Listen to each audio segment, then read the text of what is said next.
Ako ang inyong Lolo Pael. At ito naman si Kabanong. At ito ang aming kwento. May di-deliver tayo mamaya. Kung may lakad ka, i-cancel mo muna ha. Mas importante to. Sana naman at anong oras? 10:00 ng gabi. Mamaya ko sasabihin kung saan. I-check mo ng maayos ang sasakyan mo ha. Ayaw ko ng aberya. Pagkasabi ay walang lingon na tumalikod si Henry. Nasundan na lang ng tingin ni Ami ang binatang palayo. Kasalukuyan niyang chinecheck ang makina ng kotse niya nang lumapit sa kanya ang amo. Kahit dati pa, bigla na lang yun sumusulpot at magsasalita. Ano kayang problema niya? Parang ang sungit niya yata ngayon. Huwag mo na masyadong pansinin. Baka may iniisip lang na problema.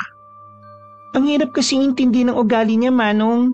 Minsan mabait, pero madalas masungit. Kagaya ngayon, akala mo kung sinong hari ang makapag-utos eh. Huwag ka nang pumutak at baka marinig ka pa ng amo nating masungit. Mabuti nga po't nakakatagal kayo sa ugali niya, Manong. Kung hindi lang malaki ang kinikita ko sa kanya, baka matagal na akong umalis dito. Matagal na ako nagtatrabaho sa kanya. Baka nga hanggang mamatay ako sa kanya pa rin ako nagtatrabaho. Manong naman puro kayo biro't kalokohan. Hindi, totoo sinasabi ko. Akala mo lang masungit niyang si Henry. Pero kilala ko kasi siya at napakabait ng batang yan sa totoo lang. Nagsimula lang naman siyang maging ganyan nang maulila siya sa magulang. Ulila rin naman po ako pero hindi ganyan kagasbang ang ugali ko. Kaya mabuti pa, uminom muna tayo ng malamig na Coke para mahimasmasan ka. Mukhang pagod ka na rin dyan sa ginagawa mo May kaunting sira lang, Manong.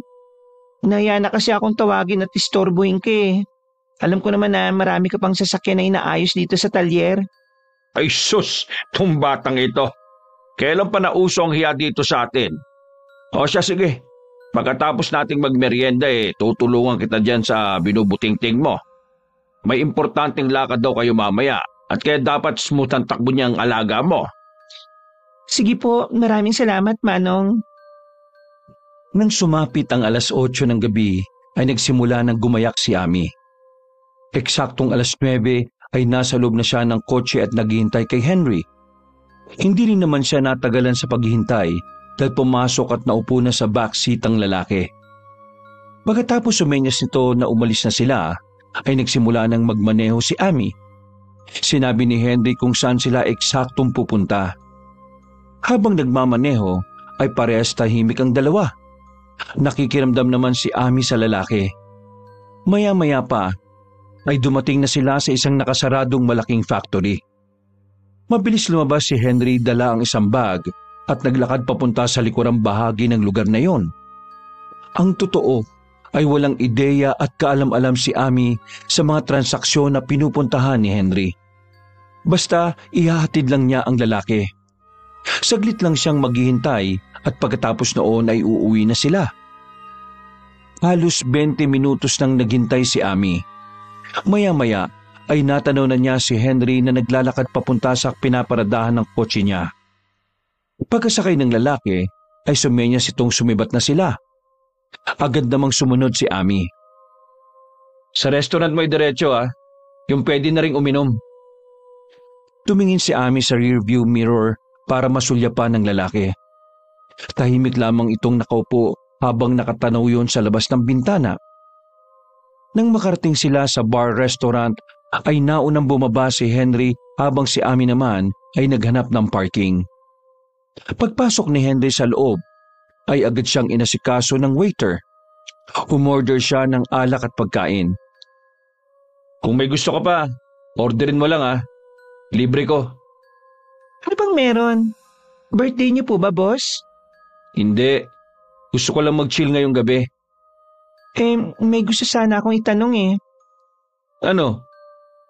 Boss, medyo matagal na rin ako nagtatrabaho sa inyo pero hanggang ngayon, wala pa rin akong alam sa mga ginagawa nyo. Bakit lagi tayong umaalis sa gabi? Sino ba ang mga kinakatagpo nyo at ano yung laging daladala nyo? Lumagok ng alak si Henry saka naging seryoso ang muka. Ilang sandali pa ay dumiretso siyang tumitig kay Amy.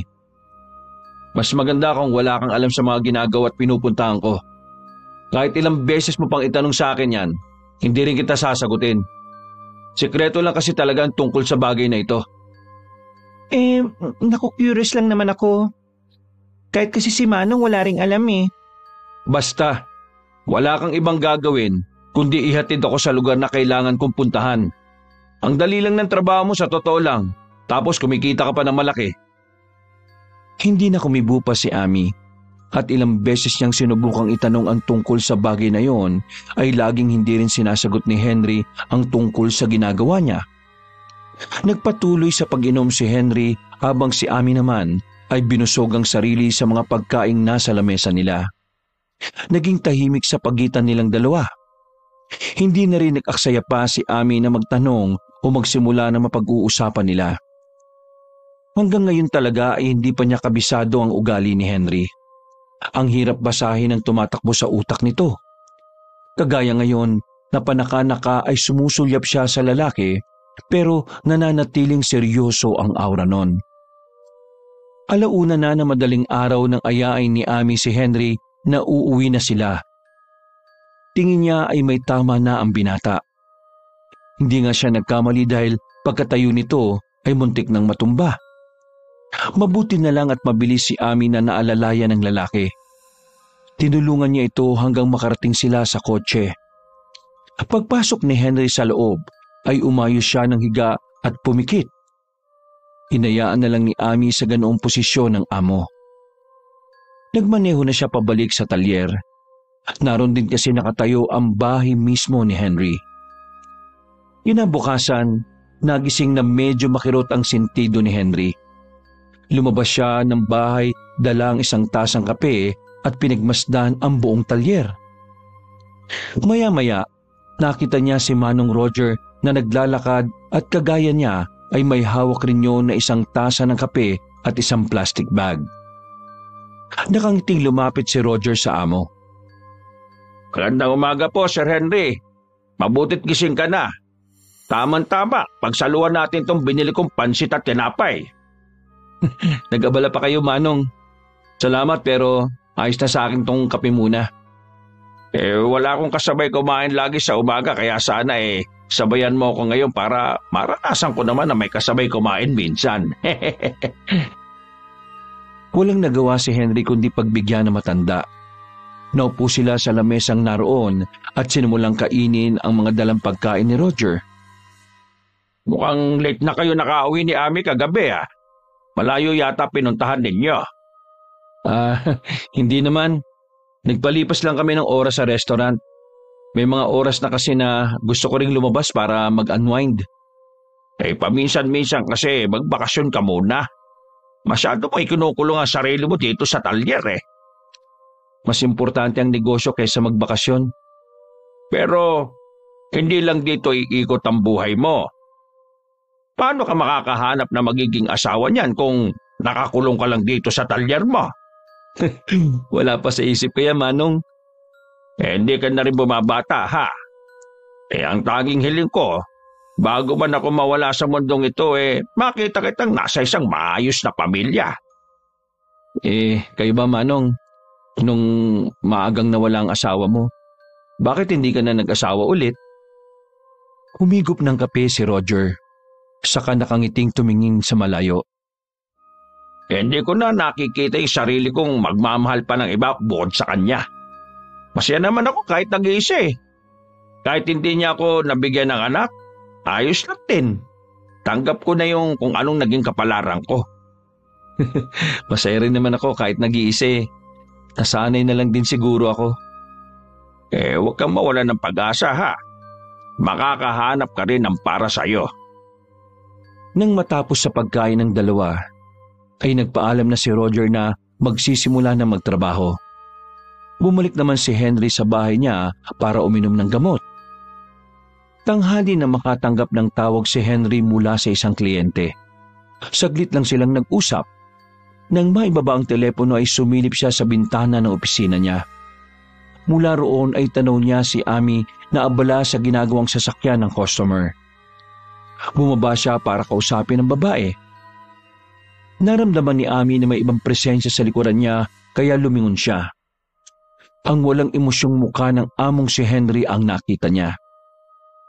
Maya-maya may lakad tayo Hindi ako pwede mamaya eh. Kailangan ko umuwi na maaga. Ihahanap na lang kita ng pwedeng magatid sa'yo. Ikaw ang gusto ko magatid. 10:00 mamayang gabi Pero boss, Hindi na ituloy ni Ami ang sasabihin dahil lumakad na palayo si Henry. Wala nang nagawa si Ami kundi bumusangot at ipukpok ng malakas ang hawak na pamihit. wisit naman talaga oh. Hindi alam ni Ami kung paano ang paliwanag na gagawin niya sa bunsong kapatid. Nangako pa naman siya na maagang uuwi ngayon para sabay silang kumain at para maturuan niya ito ng mga assignment. Madalas kasi ay late na siyang umuwi kaya tulog na ito kapag nadatnan niya. Tsak na magtatampo na naman ang kapatid niya sa kanya. Bahala na. Basta uuwi ako ng maaga. Bahala ka kung maggalit ka o sibakin mo ako sa trabaho. 10:00 na ng gabi. Laking pagtataka ni Henry na may tumawag sa kanya at sinasabing yun daw ang taong maghahatid sa kanya. At kakilala nito si Ami. Walang nagawa si Henry kundi sumakay. Hindi siya pwedeng malate sa pupuntahan. Nang makarating sila sa isang abandonadong gusali, sinabihan ni Henry ang lalaking driver na hintayin siya. Nang lumabas si Henry sa sasakyan, bitbitang isang bag, ay pumasok na siya sa loob ng gusali. Habang matyagang naghihintay si Rico sa loob ng kotse, nakaramdam siya ng pagkainip. Kaya naman binuksan niya ang FM radio.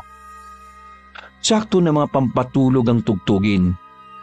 Isinandal ni Rico ang likod sa upuan, saka pumikit at ninamnam ang pinapakinggang musika. Hindi niya namalaya na nakatulog siya. Malakas na katok sa salamin ng kotse ang nagpagising kay Rico. Nagulat pa siya nang matanaw na madilim sa labas. Bumalik lang siya sa kasalukuyan nang makita si Henry na kumakatok pa rin sa labas. Mabilis niyang binuksan ang pinto at panay ang hingi ng tawad dito.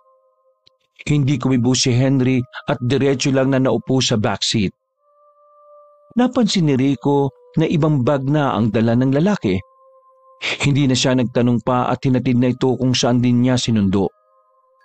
Bago bumaba si Henry, ay inabutan niya si Rico ng ilang lilibuhing pera. Laking gulat naman ni Rico sa laki ng bayad sa kanya. Kinabukasan, maagang pumasok sa talyer si Ami. Nakasalubong pa niya si Manong Roger. Maga ka yata ngayon Nag-almusal ka na ba?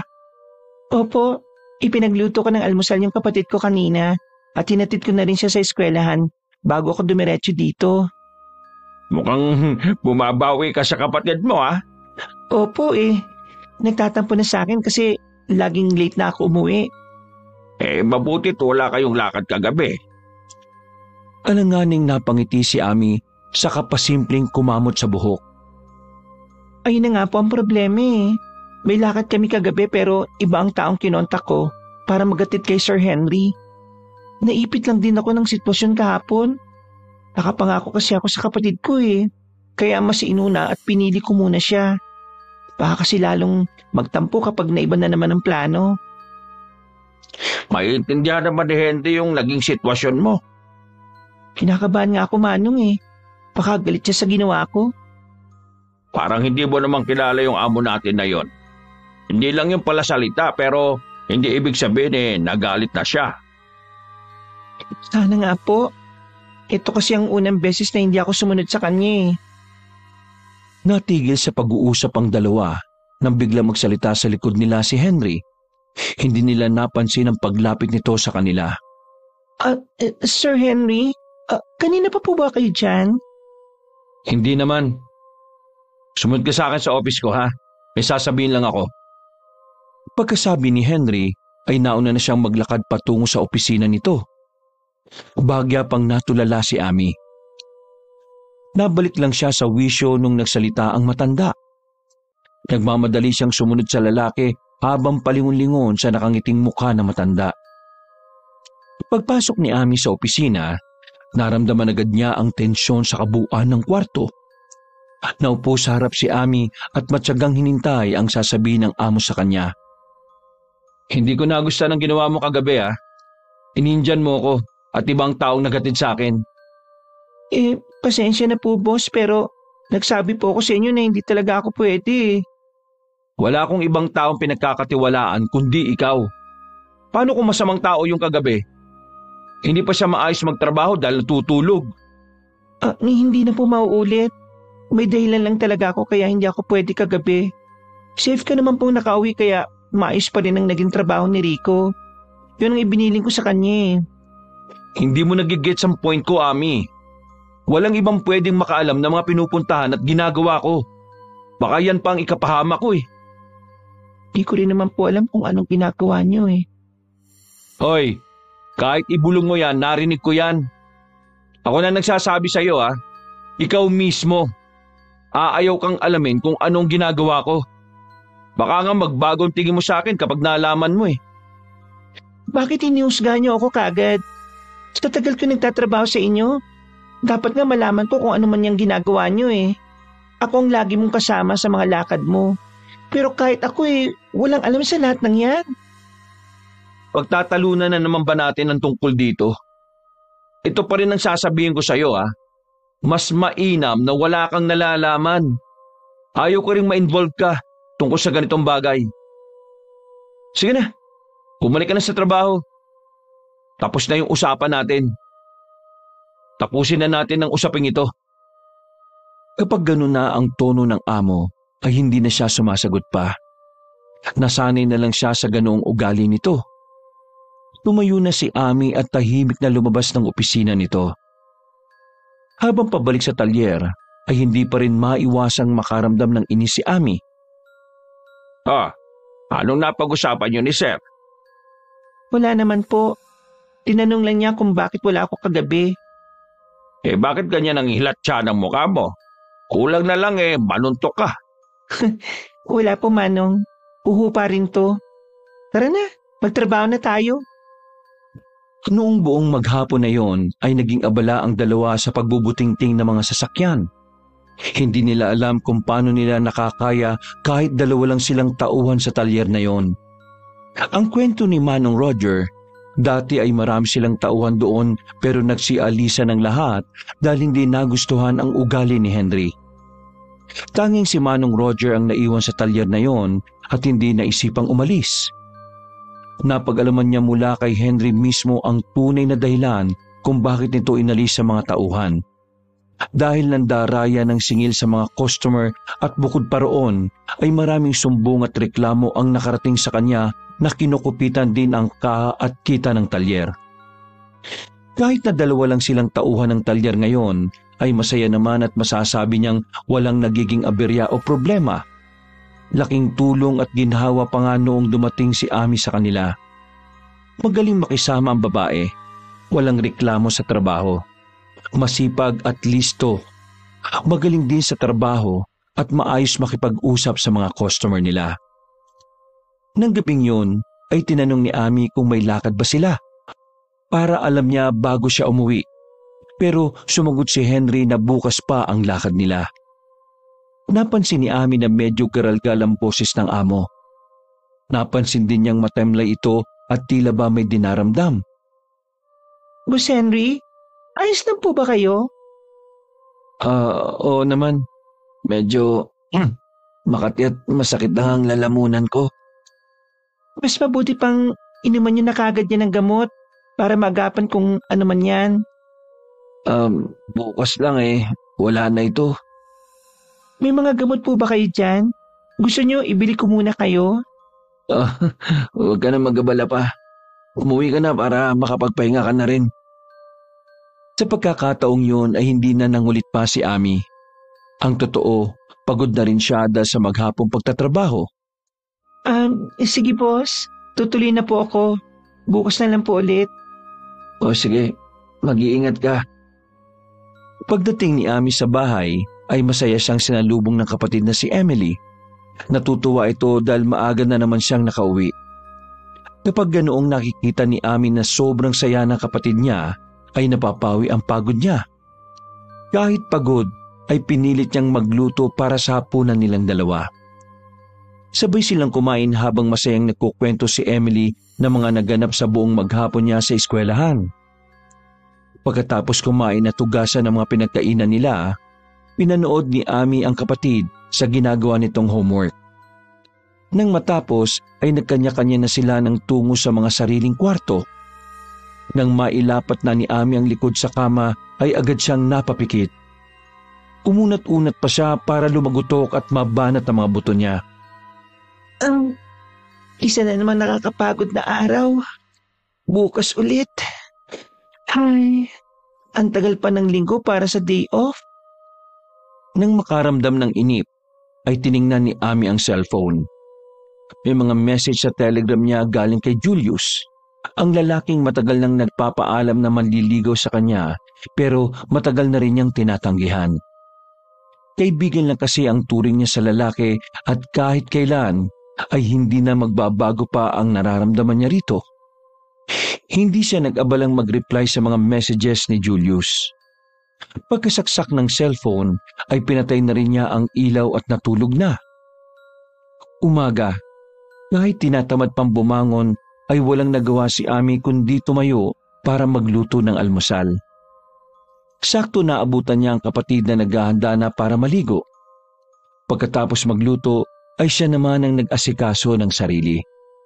Inihatid pa niya sa eskwela nito ang kapatid. Pagkatapos ay dumiretso na siya sa talyer. Pagdating doon ay naabutan niya si Manong Roger na nagkakape. Inalok siya nito pero tumanggi siya dahil busog. Sa maghapong trabaho ay hindi napansin ng dalawa na lumabas ang amo nila. Hapon na at kakain sila ng merienda ng oras na yon. Amy, silipin mo nga yung amo natin sa opisina niya. Dalan mo na rin siya nitong meriendang sopas at tinapay. Ha? Bakit ako? Bakit hindi na lang kayo Manong ang pumunta doon? Ikaw na. Mas close naman kayo ni boss eh. Hindi naman Manong.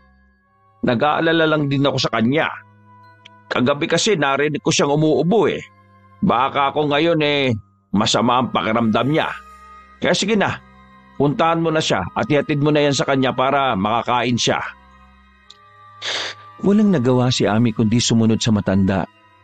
Habang umaakyat sa hagdan ay panay ang bulong at haba ng nguso niya. Bago siya pumasok sa opisina nito ay kumatok pa siya. Wala siyang sagot na natanggap mula sa loob.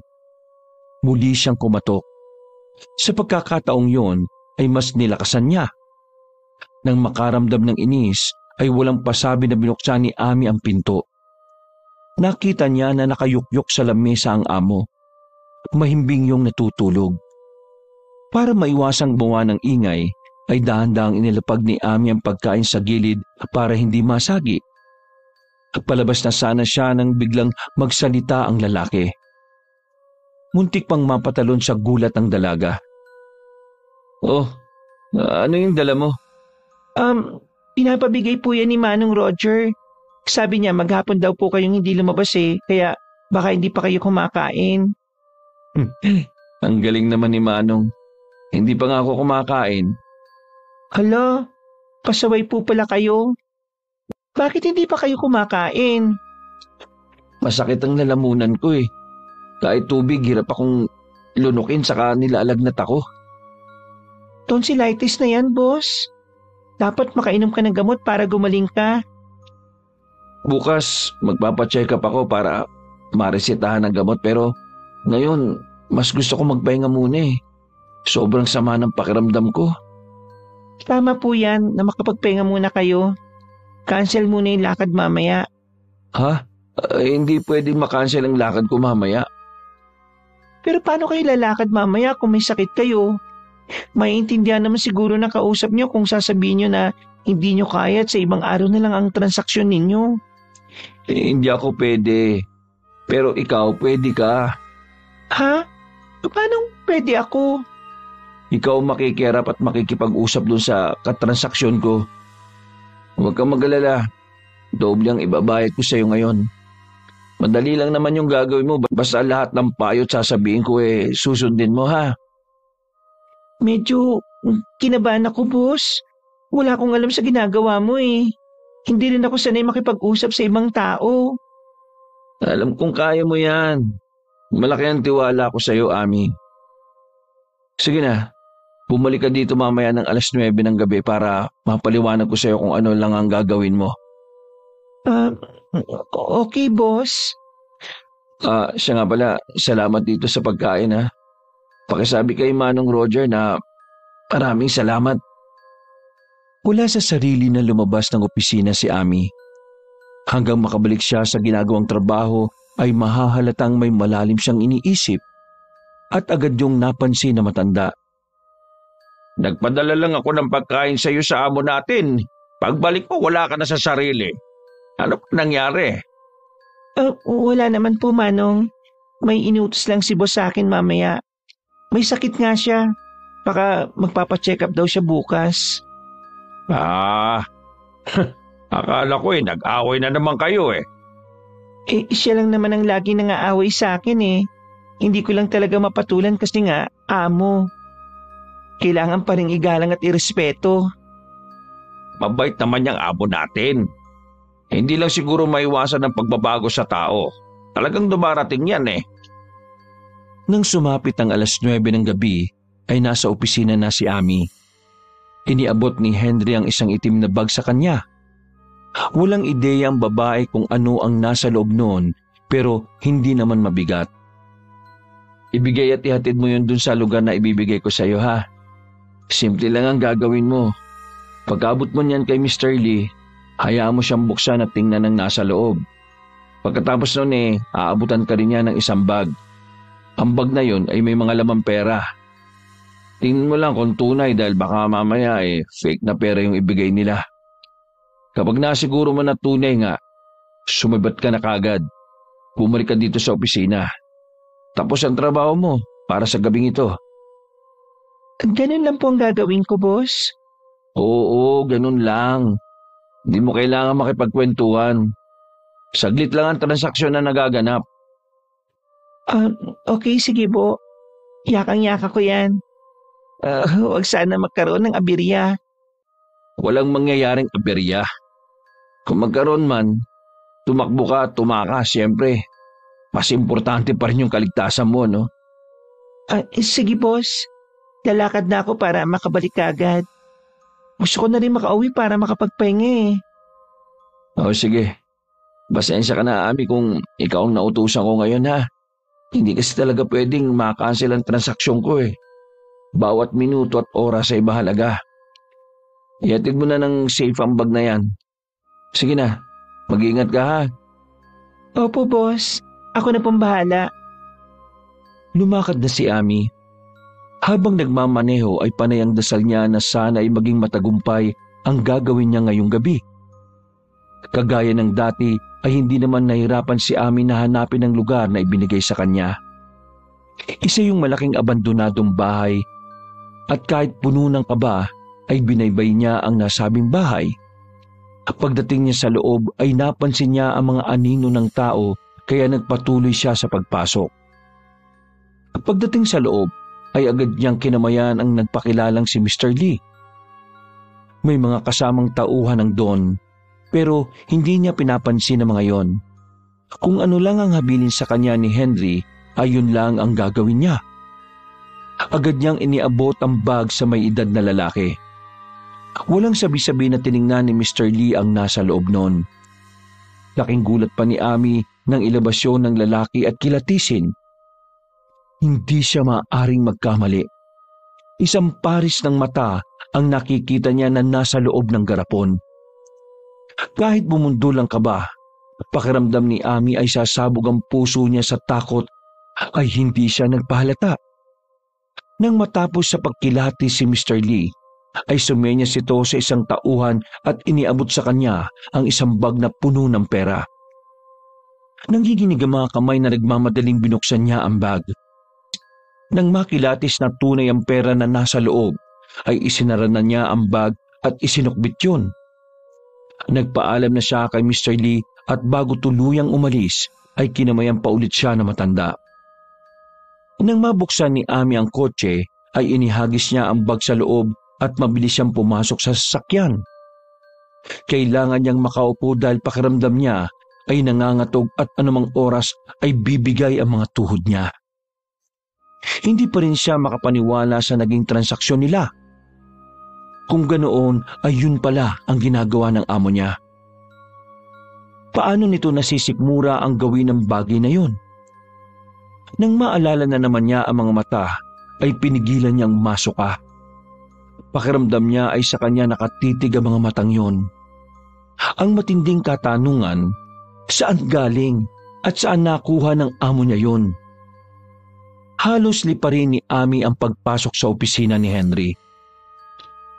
Hinihingal pa siyang ibinaba ang bag at walang salitang namutawi sa kanya na naupo sa sofa na naroon. Malakas pa rin ang kabog ng kanyang dibdib. Ang dami niyang tanong pero hindi niya alam kung ano ang uunahing itanong sa amo. Napalingon si Ami kay Henry nang abutan siya nito ng basong may malamig na tubig. Napatitig si Ami sa baso sa kakinuha at mabilis na nilagok yon. Oh, parang pagod na pagod ang itsura mo ah. Okay ka lang ba? Oo. Okay lang ako. Pinapawisan ka. Parang may humabol yata sa'yo. Wala naman. Mainit at malinsangan lang talaga ngayong gabi. Kumusta yung transaksyon mo kay Mr. Lee? Okay naman. Saglit nga lang kami, di ba? Oo. Hindi nga ako mapakali hanggang hindi ka dumarating eh. Mabuti naman at maayos ang lakad mo. Boss, nakita ko kung ano yung laman ng bag. Sa narinig ni Henry ay mabilis na nagbago ang aura ng mukha niya. Anong sabi mo? Wala akong ibinilin sa'yo na tingnan at buksan mo yung bag na pinadala ko sa'yo ah. Si Mr. Lee ang naglabas ng garapon, boss. Kinilatis niya ng maigi bago niya ibinigay yung bayad sa akin. Kaya hindi ko sinasadyang makita yung bagay na yon. May sinabi pa ba si Mr. Lee? Wala siyang sinabi, boss. Walang-wala sa isip ko na ganoong klase pala ng transaksyon ang ginagawa niyo. Ni minsan, never sumagi sa isip ko yon. Paano niyo pong nagagawang illegal na bagay na yon? Hoy, wag mo na akong questionin tungkol sa bagay na ginagawa ko ah. Illegal man sa paningin mo, pero nakakatulong yun sa iba. Napakalaking tulong. Paano? Paano kung mahuli kayo? Ngumisi si Henry saka naupo sa swivel chair. Diretso siyang tumitig kay Ami. Mahuhuli lang ako kapag isinumbong mo ko. Kaya mo bang gawin yon? At bakit ko naman gagawin yon? Hindi ako magsusumbong. Ang concern ko lang, paano nga kung mahuli ka? Nakakasiguro ka ba na habang buhay ay may tatago mo yung kakaibang ginagawa mo? Hindi ko na muna iniisip ngayon yun. Alam mo, Ami, makikiusap na lang sana ako sa'yo na wag na ito makakalabas at sa atin na lang. Lalo na kay Manong Roger. Ayaw kong malaman niya ang tungkol dito. Ikaw lang ang lubos na pinagkakatiwalaan ko at wala nang iba. Sige po, makakaasa ka boss na walang makakaalam dito. Ayaw ko rin madamay eh. May kapatid ako. Paano na lang siya kung madadamay ako sa ganitong gawain? Maraming salamat, Ami. Sana paglabas mo ng opisinang ito, ay manatili na lang dito sa opisina kung ano yung nalaman mong sikreto. O wala na akong maililihim sa'yo. Pati ang bagay na yun ay nalaman mo pa. Hindi ko rin naisip na makikita mo yung tungkol dun eh. Sige boss, malalim na ang gabi. Magpapaalam na ako umuwi. Masyado nang mahaba ang araw na to para sa akin. Gusto ko na magpahinga. Tumayo si Henry at kumuha ng pera sa bag. Iniabot niya yon kay Ami. Hindi naman tumanggi ang dalaga at mabilis na isinilid yon sa bag. Maraming salamat, Ami ha. Ingat ka sa pag-uwi mo. Walang anuman po, boss. Sige po, magpagaling po kayo. Kinabukasan, tinamad pumasok sa talyer si Ami. Nag-text siya sa among si Henry na may importanteng gagawin kaya hindi makakapasok. Ang totoo ay tinatamad lang talaga si Ami ng araw na yon. Wala siya sa mood magtrabaho dahil laman pa rin ng isip niya ang nakita kagabi. Pagkatapos ihatid sa eskwelahan ng kapatid, ay naglinis siya ng bahay. Parang ang tagal na simula nang ginawa niya ang paglilinis. Napakaraming kalat ang nakuha niya. Kahit anong gawin niya sa maghapon ay panakanakang bumabalik sa alaala niya ang naging pag-uusap nila ni Henry noong nagdaang gabi. Ay nako, makakalimutan ko rin ang tungkol sa nakita ko. Kung saan-saan na napunta at lumipad ang isip ni Ami. Iniisip niya na baka hindi lang mata ang ibinebenta ng amo niya. Baka pati ibang parte ng katawan ng tao. Sa isiping yun, ay nilukuban na naman siya ng matinding kaba at takot. Paano kung maisipan ng amo niya na kunin ang mga mata niya at ibenta yun? Muntik masabunutan ni Ami ang sarili. Kung gagawin yun ni Henry, di sana dati pa. Nagpasya siyang pumunta sa kusina para uminom ng tubig. Kailangan niyang mahimasmasan. Kailangan bumalik siya sa dating wisyo para hindi yun makaapekto sa kanilang dalawa. Ang inaalala pa niya ay baka makahalata si Manong Roger sa pagkapraning niya. Malakas pa naman makiramdam ang matanda at tsak nakukulitin siya noon sa kung ano man ang nangyari. Lumipas ang mga araw, pilit ginagawang normal ni Ami ang lahat. Hindi siya nagpalata sa matanda at kaswal pa rin ang pakikitungo niya kay Henry. Napansin niyang ilang gabi na hindi umaalis ang binata. Hindi rin siya nagtatanong kung bakit wala yata silang mga lakad. Naisip ni Ami na mas mabuting kung titigil na ang amo sa ginagawa. Mas makakahinga siya ng maluwag kung ganon. Ang inaakala ni Ami na tumigil na si Henry sa ginagawa pero nagkamali siya. Nagpahinga lang pala ang lalaki dahil mas inuna nito ang magpagaling sa sakit. Abala si Ami ng hapon yon. Tinatapos niya ang ginagawang sasakyan nang bigla siyang tawagin ni Henry. May lakad tayo mamayang gabi pero medyo malayo nga lang ang pupuntahan natin. Ang buong akala ko pa naman ay tumigil ka na dyan sa ginagawa mo. Last ko nang gagawin ang bagay na to, Ami. Kaya sana, mapagbigyan mo ko. Last na? As in, huli na yan? Hindi ka na magbebenta? Oo, last na. Nung mga nakaraan kasi, naisip ko na tama ka. Hindi ko inisip ang maaaring mangyari sa future ko. Paano na nga lang kung mahuli ako? Tsak na tatanda ako sa kulungan. Paano na ang talyer ko? At kayo ni Manong Roger na umaasa sa trabaho dito? Mabuti naman at naisip mo yan. May maganda naman palang naidulot ng mga sinabi ko sa'yo. Mamaya medyo maaga tayo lalakad ha. 6:00 pa lang ng gabi, aalis na tayo. Medyo mahaba ang biyahe. Tansya ko aabutin tayo ng 4 na oras bago makarating sa lugar ng kausap ko. Sa narinig ay halinhinang nagsalubong ang mga kilay ni Ami. Ang layo naman yata ng pupuntahan natin. Oo, pero hindi naman tayo lugi doon dahil triple ang ibabayad niya sa atin. Okay, sige. Basta, totoong sinabi mong huli na to Sasamahan kita kahit gaano pa kalayo yan. Sige. Maraming salamat, Ami Walang anuman. O sige na, babalik na ako sa ginagawa ko. Mamaya na lang. 6:00 ng gabi ay nakagayak na ang dalawa. Matyagang naghintay si Ami sa loob ng sasakyan. Napagod siya sa maghapon kaya naman nakaramdam siya ng antok. Ipinipilig-pilig niya ang ulo at tinatampal-tampal ang mukha para magising. Ngayon pa sumumpong ang antok sa kanya kung kailan malayo ang pupuntahan nila. Hindi siya nakatiis at pumunta sa malapit na tindahan. Bumili siya ng energy drink at ininom yon. Kailangan niya yon para magising at may pangontra sa nararamdaman. Pagbalik niya sa kotse ay eksaktong naabutan niyang sumasakay na si Henry. Pasensya na kung natagalan ako Nagbanyo pa kasi ako Walang problema, boss. Pagkabigay ng address kay Ami ay pinaharurot na nito ang kotse. Habang nagmamaneho ay tahimik ang dalawa. Maya-maya, napansin ni Ami na nakatulog si Henry sa likod ng sasakyan. Nako, bakit ngayon pa niya ako nagawang tulugan? Dahil sa inip kaya binuksan ni Ami ang FM radio. Naganap siya ng mga rakraka na tugtugan para lalo siyang magising. Sinasabayan niya pa ng pag-alog ng ulo ang musika na naririnig habang si Henry ay walang katinag-tinag na mahimbing pa rin natutulog. Parang ang tagal ng biyahe nila. Hindi na rin sigurado si Ami kung tama pa ba ang daan na binabagtas niya. Halos wala ng kabahayan sa lugar at puro mga punong kahoy na lang ang nakikita niya sa gilid ng daan. Pakiramdam tuloy niya ay nasa isang horror movie sila.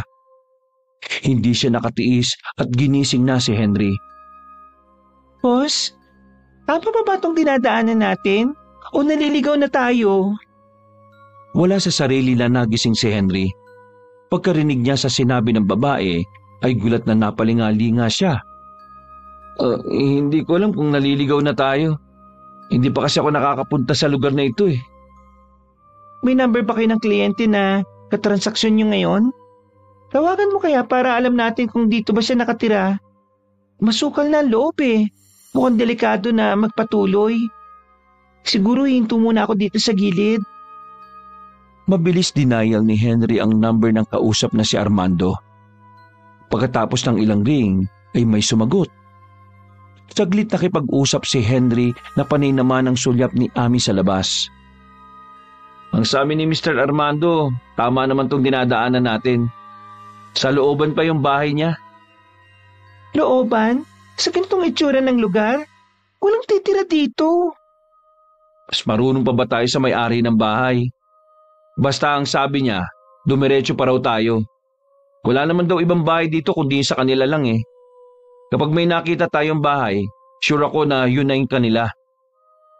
Hindi na nakipagtalo pa si Ami at in-start na niya ang sasakyan. Nagpatuloy siya sa pagmamaneho. Pagkalipas ng kalahating oras ay nakita na nila ang bahay ng taong kausap nila. O sige, ako nang bababa. Dito ko na lang ha, hintayin mo ako. Napatingin-tingin sa paligid si Ami. Bakas ang takot sa mukha niya. Pakiramdam niya ay anumang oras, biglang may lalabas na aswang at kakainin siya. Ami, hindi ka na kumibo dyan. Ayos ka lang bang maghintay dito? Saglit lang naman ako eh. Opo boss. Ayos lang ako dito. Basta bilisan mo lang at bumalik ka kagad ha. Huwag kang mag-isip ng kahit na ano. Kung gusto mo umidlip ka muna. Kakatok ako kapag andito na ako. Sige boss. Tumalikod na si Henry at pumasok na sa bahay. Pagdating sa loob, agad siyang inistima ng mag-asawang Armando at Julieta. Inalok siya ng pagkain at maiinom pero tinanggihan yun ni Henry. Bagay na hindi nagustuhan ni Julieta dahil nagpakahirap siyang lutuin ang lahat ng yon para sa bisita nila. Lingid sa kalaman nila na hindi lang sanay si Henry na nakikikain pa lalo na at nagmamadali siya. Iniisip niya si Ami na matyagang naghihintay sa labas. Pasensya na po pero busog pa ho talaga ako eh. Pwede na ba nating simulan yung transaksyon? Dala ko na yung tungkol sa bagay na napag-usapan natin. Alam mo, iho, masamang tumatanggi sa grasya lalo na sa pagkain. Hindi mo ba alam na sobrang nagpakahirap ang asawa ko na ihanda ang mga pagkain na yan? Tapos tatanggihan mo lang? Pasensya na po talaga pero totoo pong busog po ako eh. Maraming salamat na lang po pala at nag-abala pa kayo na lutuan ako pero ayos na ayos lang po talaga ako. Nagkatinginan ng makahulugan ng mag-asawang Armando at Julieta. Ilang sandali pa'y lumabas na ang maedad na babae na may hawak na mahabang itak. Balak nitong tagain si Henry. Mabuti na lang ay listo ang binata. Nakailag ito at napasandal sa sofa. Manang, nagbibiro lang po kayo, di ba? Hindi ako nakikipagbiruan sa iyo. Pinakaayaw ko sa lahat ay ang tinatanggihan ng luto ka. Kapag sinabi kong kumain ka, dapat kumain ka. Itinaas ni Julieta ang hawak na itak at muling hahatawin si Henry. Mabilis na tumayo ang huli at tumakbo. Bahala na kung saan siya makarating. Ang importante ay makalabas siya roon sa bahay ng baliw na mag-asawa. Mukhang minala siya sa pagkakataong yon dahil mukhang may saltik sa utak ang mga kausap niya. Sa kakatakbo ay pumasok siya sa isang kwarto na nakita. Nagtago siya sa likod ng pinto para madali siyang makalabas kung sakali. Nagaktak ang pawis niya at piping nagdarasal na sana ay makaligtas siya. Kinapa niya ang cellphone sa bulsa at napamura nang makitang wala yung signal.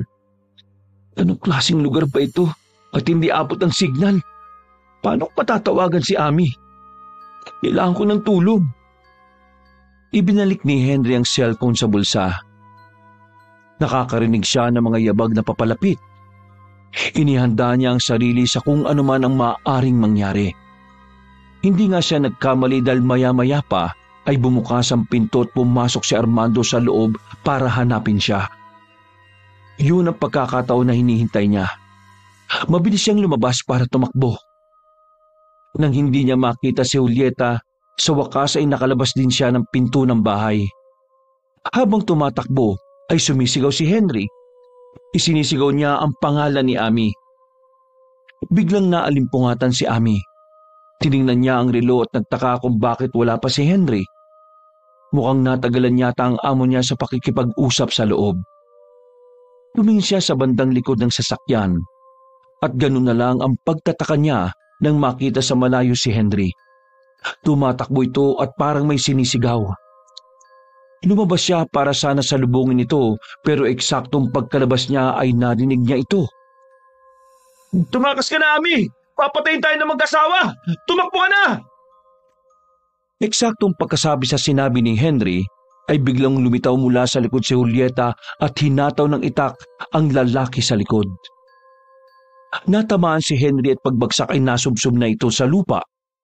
Kahit magkahalong takot at kilabot ang naramdaman ni Ami, ay mabilis siyang pumasok sa loob ng sasakyan at pinaandar yon. Balak sana niyang iligtas ang amo pero paano niya yon gagawin? Nakita niya kung papaano kinaladkad ng lalaki papasok sa bahay ng mag-asawa. Habang papalayo sa lugar na yon, ay tigmak sa luha si Ami. Sinubukan niyang tawagan si Manong Roger para ibalita ang nangyari pero walang signal sa lugar. Naibato niya ang cellphone sa labis na inis sa sarili. Nung una ay binalak niyang tumawag sa pulis pero naisip niya na lalong malalagay sa alanganin si Henry dahil malalaman ng mga ito ang tungkol sa iligal na ginagawa nito. Shit naman! Anong gagawin ko? Anong dapat kong gawin? Kaya nangyari? Anong gagawin nila kay Boss Henry? Mga tanong na hindi rin alam ni Ami ang sagot. Nagpatuloy siya sa pagmamaneho. Madaling araw na nang makauwi siya sa bahay niya. Kahit nakahiga ay hindi rin siya nakatulog. Hindi siya dinadalo ng antok kahit anong posisyon ang gawin niya. Tanging ang nakakakilabot na eksena ang paulit-ulit na lumilitaw sa utak niya kahit nakapikit siya. Umaga na pero wala pa rin sa sarili si Ami. Bigla siyang bumangon nang biglang maisip na baka naman maswerteng nakatakas si Henry at ngayon ay nasa talyer na ito. Mabilis nag-asikaso si Ami para pumasok sa trabaho. Pagdating niya sa talyer, ay naabutan niya si Manong Roger na nagkakape habang nakaupo. Nakatanaw ito sa kalangitan. Manong, napansin mo ba si Boss? Ha? Hindi. Mukhang hindi siya umuwi mula kagabi. Iniisip ko nga kung saan siya nagpalipas ng gabi. Kumusta ba ang lakad niyo kagabi? Maaga kayong umalis ah. Sa pagkakataong yun ay hindi nakaimik si Ami. Hindi niya alam kung paano sasabihin at ipapaliwanag sa matanda ang nasaksiyang pangyayari kagabi. Paano kung patay na ang amo nila? At doon lang inilibing sa likod ng bahay ng mga ito. Napailing si Ami at kinurot ang braso. Ayaw niyang mag-isip ng nega pero ano pa ba ang kakahantungan ng sinapit ng lalaki? Walang iba kundi kamatayan. Hindi ka kumibo dyan. Ano ka ako nangyari sa lakad nyo kagabi? Manong? Sa pagkakataong yun ay lumingon si Roger sa dalaga. Kumunot ang noon niya nang makitang nagsisimula ng umiyak ito. Abay, nagtatanong lang ako ha? Kahit ka umiiyak. Manong, si boss. Ha? Nasaan nga siya? May nangyari ba kagabi? Pinapakaba mo naman ko eh. Si Boss Henry, feeling ko patay na siya. Ano? Huwag kang magbibiro ng ganyan at hindi magandang biro yan. Tuluyan ng humalagpos ang luha ni Amy. Nakatitig naman si Roger sa babae at kinikilatis kung may katotohanan ng sinasabi nito. Ikwento mo nga sa akin kung ano ang nangyari. Hihingi tayo ng tulong sa mga pulis. Wag, yan ang wag na wag niyong gagawin. Lalo lang mapapahamak si boss. Kaya nga sabihin mo na kung ano ba talaga nangyari. Kagabi, medyo malayo ang pinuntahan namin. Nasa 4 na oras ang naging biyahe namin para makapunta dun sa bahay ng kausap niya. Hindi ko alam kung anong eksaktong nangyari sa loob. Basta binilinan lang ako ni boss na maghintay sa labas. Lagi naman ganun ang ginagawa ko kahit dati pa eh. Sa sobrang pagod at antok ko, nakatulog ako. Nagising ako na may sumisigaw sa labas. Nung nakita ko siya, lumabas ako pero bigla siyang tinaga sa likod ng may edad na babae. Pinatakas ako ni boss. Siguro ayaw niya matamay ako. Wala namang ginawa sa akin yung babae. Hindi nga ako pinansin kaya nakatakas ako eh. Tingin mo ba, Manong, buhay pa si boss? Balikan ko siya para alamin kung buhay pa siya. Kasi piyag lang siya ng babae. Kawawa naman si boss kung nagkataon. Mas maigi kung i-report natin yan sa mga pulis. Hindi naman, Manong eh. Hindi pwede i-report. Bakit nga? Sa ganitong pagkakataon, tanging sila lang ang pwede makatulong sa atin. Baka makulong si boss eh. Malalaman ng mga pulis ang tungkol sa illegal na ginagawa niya. Nang marinig yun ni Roger, ay siya naman ang hindi nakakibo. Bumuntong hininga si Amy sa kalakas loob na ikinuwento ang tungkol sa nalaman niyang pagbebenta ni Henry ng mga bahagi ng parte ng katawan ng tao. Tingin ko, kaya nang ginagawa ni boss yun para makatulong. Pero mali ang paraan niya ng pagtulong. Sabi pa niya, last na transaction na yung kagabi. Tapos ganito pa nangyari ngayon. Sa totoo lang, Manong, hindi ko alam ang gagawin at iisipin ko. Halos wala akong tulog simula nung nakauwi ako. Si boss ang laman ng utak ko. Sana buhay pa siya. Umaasa pa akong buhay pa siya.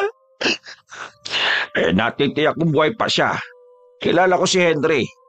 Tsak nagagawa yun ng paraan para makatakas.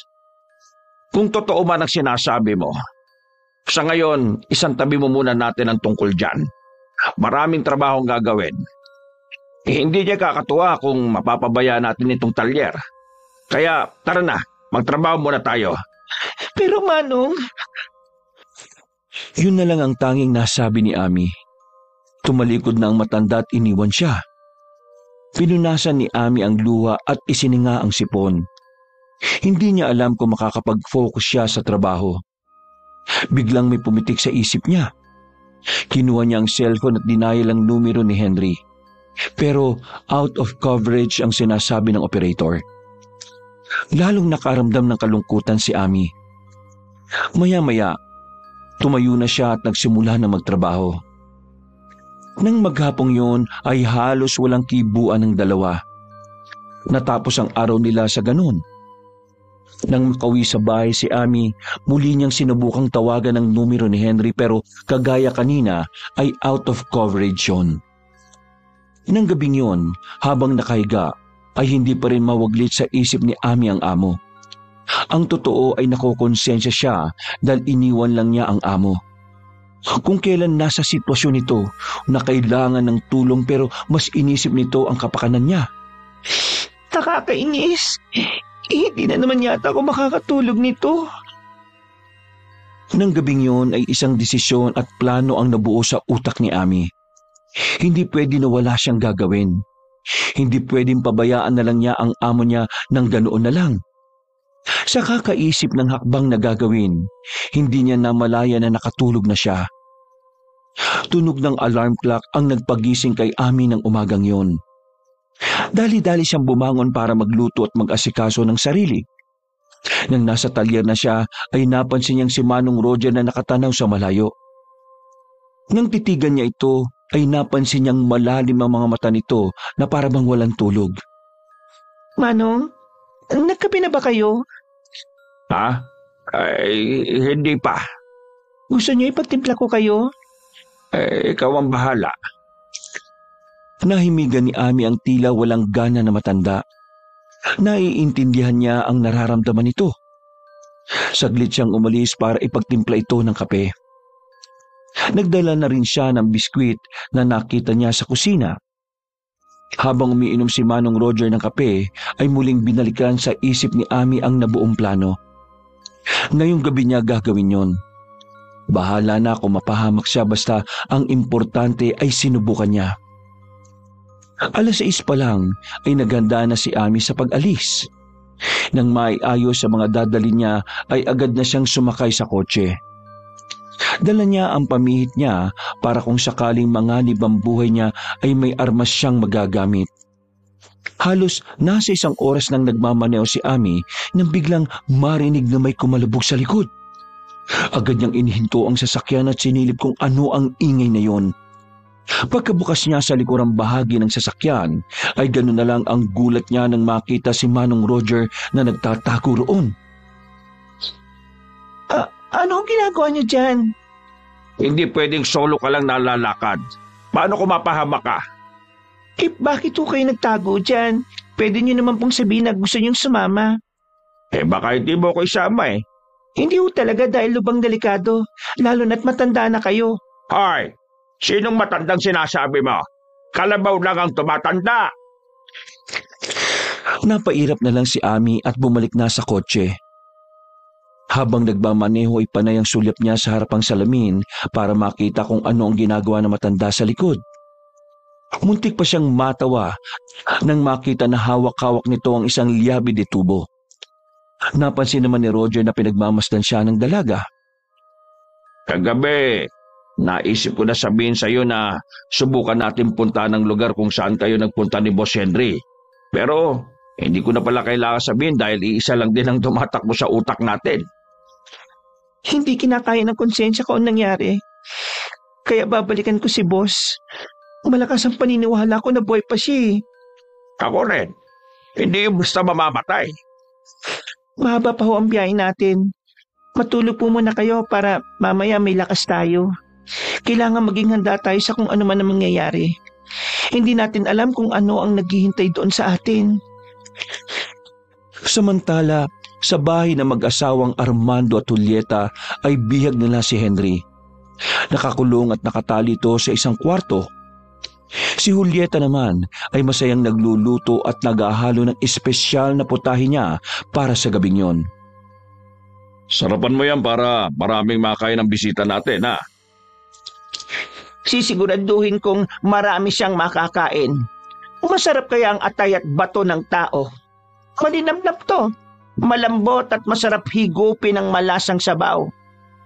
Naamoy ko na nga at mukhang masarap eh. Para ka naman bago ng bago. Kailan ba ako nagluto ng hindi masarap? Yung bisita lang naman natin ang ubod ng arte.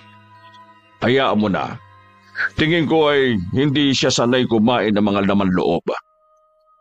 Kung pinaunlakan niya ang imbitasyon ko, hindi sana kami aabot sa ganito. Ginalit niya kasi ako eh. Hayaan mo na. Muntik mo na ngang mapatay eh. Tibay nga niya.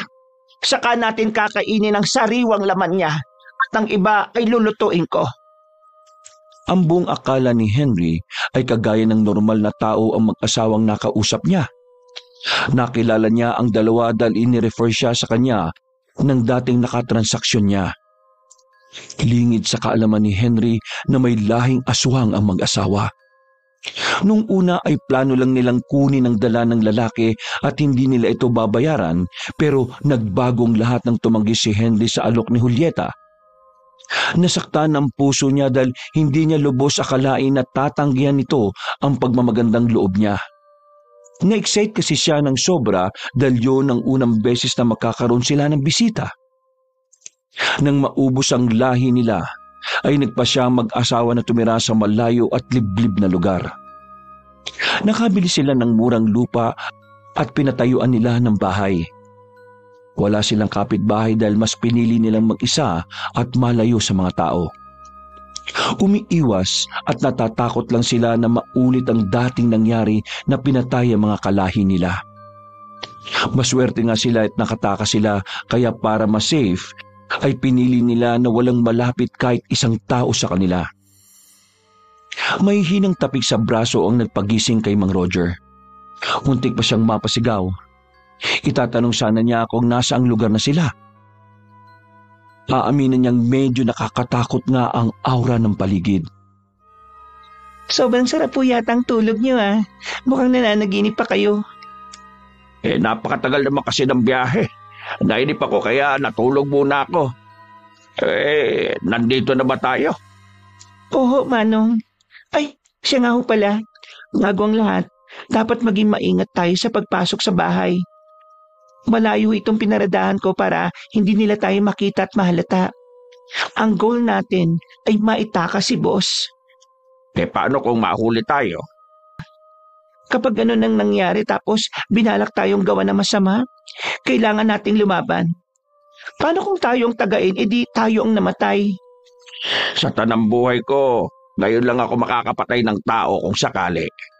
Kung kailan matanda na ako, saka pa ako makakagawa ng kasalanan. Self-defense po ang tawag doon, Manong. Hindi naman natin intensyon na patayin sila Kaya lang, kailangan natin protekta ng mga sarili natin kung sakali. Tara na! Tingin ko naman na itulog na sila. Malapit na mag-alas 11 ng gabi. Madilim na ang bahay kaya mas madali na tayo makakapasok. Naunang lumabas si Ami, kasunod si Manong Roger. Habang naglalakad palapit sa bahay ay palinga-linga ang dalawa. Baka kasi biglang sumulputan naman kung saan yung may edad na babae. Nang makapasok sila sa gate na hindi nakalock, ay walang ingay na pumunta sila sa likod. Maghahanap sila kung saan pwedeng pumasok. Pagdating sa likod, ay walang hirap na nabuksan ni Manong Roger ang pinto. Tuwang-tuwa ang matanda at ibinibida pa niya kay Ami ang dala niya. Huwag kang maingay, Manong. Kamagising sila. Sorry. Natuwa lang ako dahil hindi ko akalain na gagana pala tong dala ko. Binili ko pa to kaya naman hindi ako makapaniwala. Pwede na pala ako maging magnanakaw.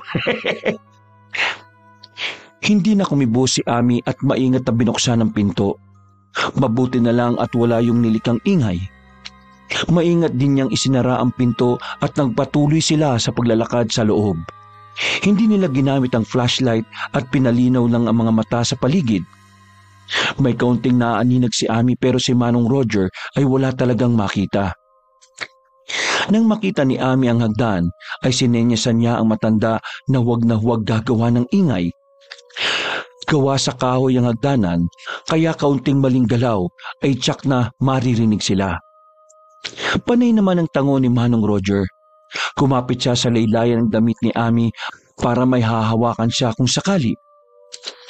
Dahan-dahang umakyat ang dalawa hanggang nakarating na sila sa ikalawang palapag. Madilim pa rin ang paligid.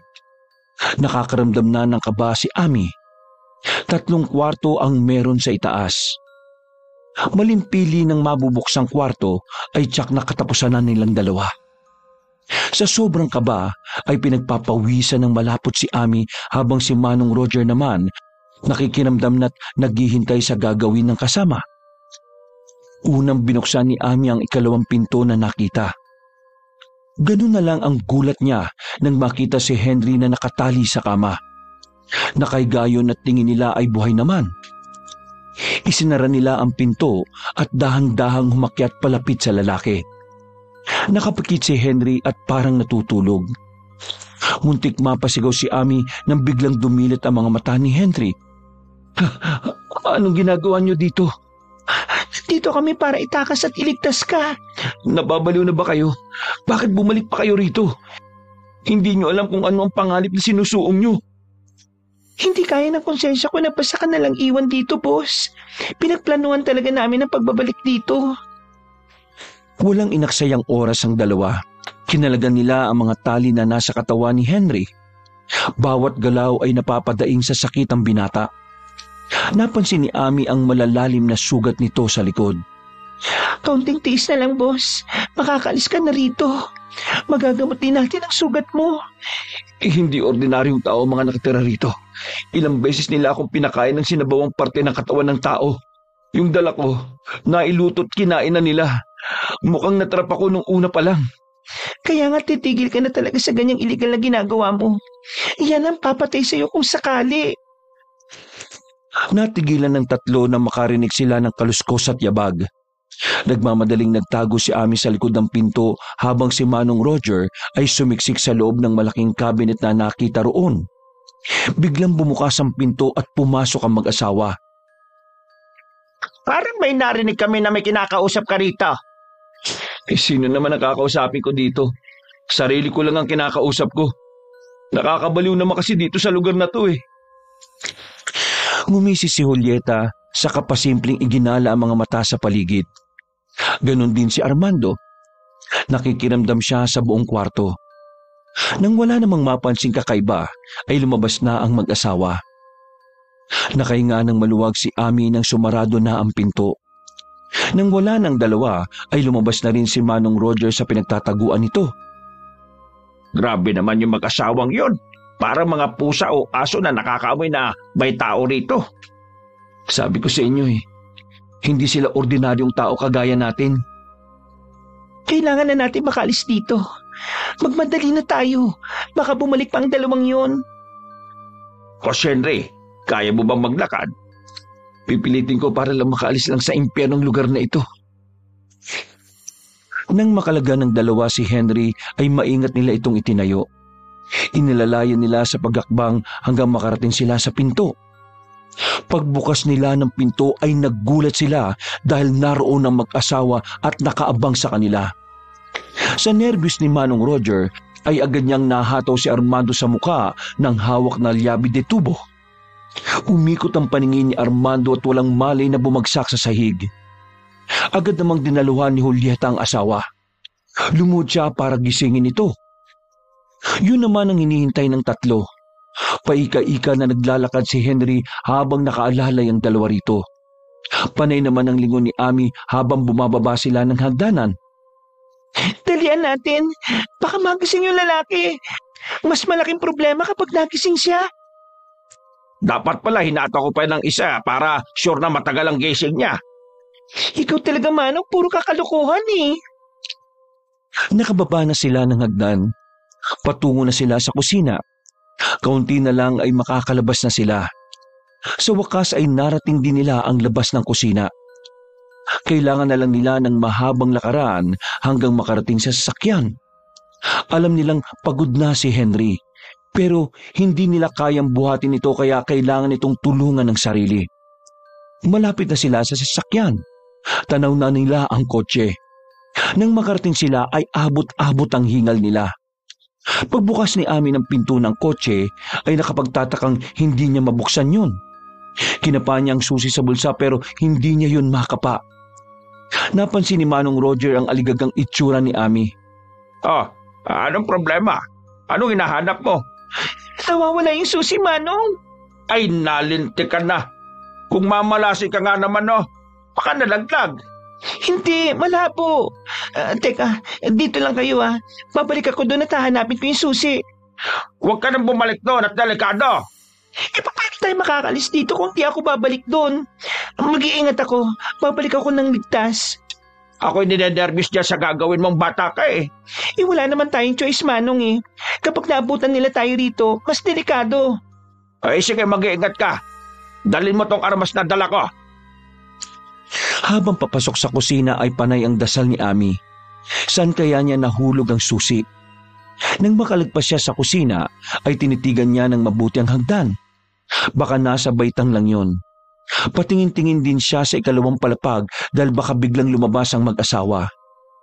Ilang minuto ring nakatayo si Amy bago siya nagdesisyon na muling aakyat para bumalik sa kwartong pinagkulungan ni Henry. Tingin niya ay doon niya nahulog ang susi. Bawat isang hakbang sa baitang ay bumibilis ang pintig ng puso ni Ami. Alam niyang mapanganib ang susuungin niya pero kailangan niyang lakasan ng loob para makaalis sila sa lugar na yun. Hinigpitan niya ang pagkakahawak sa liabi di tubo para kung may panganib ay madepensahan niya ang sarili. Nang makarating siya sa ikalawang palapag, ay hindi nawawalay ang tingin niya sa pinto ng kwarto ng mag-asawa. Dahan-dahan siyang naglakad hanggang makarating sa ikalawang kwarto. Nang makapasok siya roon, ay mabilis siyang hinanap sa sahigang susi. Nakita naman niya yon malapit sa paanan ng kama. Pagkadampot niya, ay mabilis siyang lumabas. Ganun na lang ang gulat niya nang makita si Julieta. May hawak itong itak at hinataw siya. Mabuti na lang ay mabilis na nakailag si Ami. Binangga niya ang katawan ni Julieta at nagmamadaling bumaba ng hagdan pero mabilis nakabawi ang may edad na babae. Nahataw siya nito sa likod kaya naman gumulong pababa sa hagdan si Ami. Ramdam niya ang hapdi at kirot sa nasugatang likod. Dagdag pa na parang nabalian yata ang paa niya sa pagkakahulog sa hagdan. Pinilit tumayo ni Ami pero hindi niya kaya. Nagdasal siya dahil pakiramdam niya ay doon na siya mamamatay. Lalong bumilis ang tibok ng puso ni Ami nang marinig na bumababa ng hagdan si Julieta. Hindi ko kayo mapapatawad sa ginawa nyo sa pinakamamahal kong asawa. Parang awa nyo na. Wala kaming ginawang masama sa inyo. Bakit niyo ba ito ginagawa sa amin? Wala kaming tiwala sa mga taong kagaya ninyo. Lahat kayo masasama. Kaya hindi ka na makakalabas ng buhay dito sa bahay ko. Kakainin ko ang sariwang laman mo at lulutuin ko ang mga laman loob mo. Nagsimula ng umiyak si Ami. Kahit nakadapa ay pinilit niyang gumapang. Kailangan niya makatakas dahil kung hindi ay magiging masarap na putahe siya na mag-asawa. Nang makababa si Julieta ay iniamba niya sa dalaga ang hawak na itak. Ngunit bago niya maibaon yun sa likod ni Ami ay bigla siyang tumimbawang sa sahig. Mula sa kung saan ay sumilpot si Manong Roger, hinataw niya ng sanga ng puno ang babae. Mabilis inalalayan ni Roger si Ami. Nang makatayo ito, ay mabilis niyang tinugpa ang kusina. Paglingon nila ay nakakabawi na si Julieta. Lalo silang nagmadaling lumabas dahil kapag naabutan sila nito, baka katapusan na nila. Lakad takbo ang ginawa ng dalawa hanggang makarating sa sasakyan. Nakaupo naman pasalampak sa lupa si Henry. Iniwan ni Manong Roger doon ang lalaki dahil hindi niya kaya na hindi tulungan si Ami. Hindi siya mapakali at baka may mangyaring masama dito. Sakto nga ang dating niya dahil kung nahuli pa siya ay baka napatay nga ang dalaga. Iniabot ni Ami ang susi sa matanda. Mabilis naman binuksan ni Manong Roger ang pinto ng kotse. Una niyang ipinasok si Ami sa likod. Sunod naman ay si Henry. Lupay-pay na ang lalaki kaya kailangan nilang magmadali para maisugod ito sa ospital. Tingin niya ay maraming dugo ang nawala rito dahil sa malalim na sugat sa likod. Wala na ring malay si Ami na nakasandal sa likod. Pumeso si Manong Roger sa driver's seat. Papaandarin na sana niya ang kotse nang biglang lumitaw sa harap si Julieta. Hawak pa nito ang itak at walang sabi-sabi na initak ang hood ng sasakyan. Sa pagkakataong yon ay wala nang pagpipilian si Manong Roger. Diniinan niya ang apak sa gas saka ubod lakas na sinagasaan si Julieta. Nang makita sa side mirror na nakadapa na ang babae sa lupa ay nilisan na nila ang lugar. Habang payapang nagmamaneho ay panay naman ang tingin ni Manong Roger sa dalawang sakay niya. Hindi niya napigilan ng mapaluha dahil sa mga naranasan nila ng gabing yon. Mahabang naging biyahe nila. Madaling araw na nang makarating sila sa ospital sa bayan at agad naman silang inasikaso. In-interview pa nga si Manong Roger kung ano ang nangyari sa kanila. Tumanggi siyang magpaliwanag at sinabi lang na may taong gustong pumatay sa kanila. Umaga na magkamahalay ang dalawa. Laking pasalamat nila sa matanda dahil buhay pa rin sila. Hindi makapaniwala si Henry na nabigyan siya ng pangalawang buhay. Samantalang si Ami ay wala pa rin kibo dahil binabalikan sa isip ang mga nangyari. Ligtas na tayo. Wala nang hahabol at makakapanakit pa sa atin dito. Akala ko'y katapusan ko na kagabi. Ramdam ko ng pamamanhid ng katawan ko at pakiramdam ko anytime bibigay na ako. Pero hindi ka bumigay at ngayon ay nakakausap mo pa rin ako. Buti na lang talaga at pasimpleng sumama ako sa lakad ni Ami. Kung nagkataon, dalawa kayong nailuto na mag-asawa. Kumusta nga pala si Ami? Okay lang ba siya? Oo, tingin ko ayos lang naman siya. Mukhang shock pa nga sa mga nangyari. Munti ka na rin kasi siya kagabi. Si Manang Julieta, anong ginawa niyo sa kanya? Sinagasaan ko siya kagabi. Wala na akong choice eh. At hindi na rin ako makapag-isip ng mabuti. Kaysa naman ako ang gawa niya ng masama, kaya inunahan ko na siya.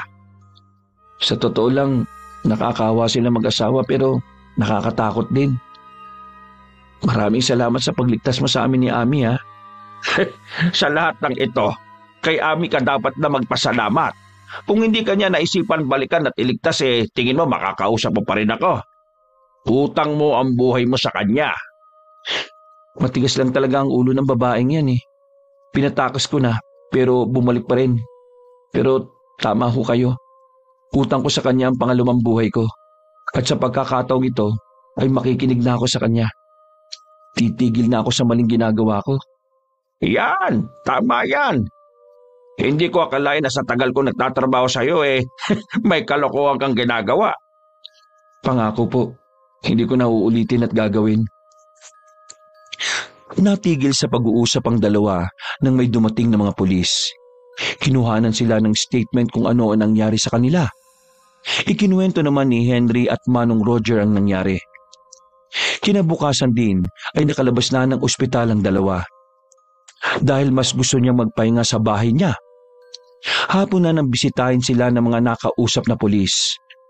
Ayon sa mga ito ay pinuntahan nila ang address ng bahay na ibinigay nila para hulihin sana ang mag-asawa. Pero sa kasamaang palad ay wala na ito roon sa bahay. Mukhang tumakas na at iniwan ang mga gamit. Naabutan pa nila ang isang kaserola na may nakalagay na laman loob ng tao. Lalong tumibay ang ibinigay nilang statement para maniwala ang mga pulis sa kwento nila. Naabutan din nila ang isang kwarto na may mga dugo sa kama. Nang wala na silang makita pa, ay umalis na sila. Nagkatinginan naman ng makahulugan ng tatlo na sina Ami, Henry at Manong Roger. Nang matapos ang mga pulis sa pagre-report sa kanila, ay nagpaalam na rin ang mga ito. Nakatakas pa yung mag-asawa. Sana man kaya sila maghahasik ng lagim. Ipagdasal na lang natin na sana ay wala na silang mabiktima gaya sa atin. Tingin ko hindi sila titigil sa ginagawa nila. Ang mga aswang na kagaya nila ay hindi kayang mabuhay na hindi nakakakain ng karne ng tao, lalo na kung natikman na nila ito. Kawawa naman ang magiging biktima nila kung sakali. Kapag hindi pa sila tumigil sa ginagawa nila, tsak na may kalalagyan sila. Kaya nga ho ako, pinili ko na lang magbagong buhay. Uy, dapat lang. Munti ka na mapahamak dahil dyan sa sideline na ginagawa mo. Ngayon, sinuwerte ka. Sa susunod, baka hindi na. Napangiti si Manong Roger sa pakikinig sa asaran ng dalawa. Maya-maya ay nagpaalam siya para makapagsolo ang dalawa. Hanggang ngayon ay umaasa pa rin siya na sa mabuting usapan mapupunta ang relasyon nila. Boto kasi siya sa dalawa na magkatuluyan noon pa man, pero mailap pareho sa isa't isang dalawa at parang pinipigilan ng kanilang sarili na mahulog sa bawat isa.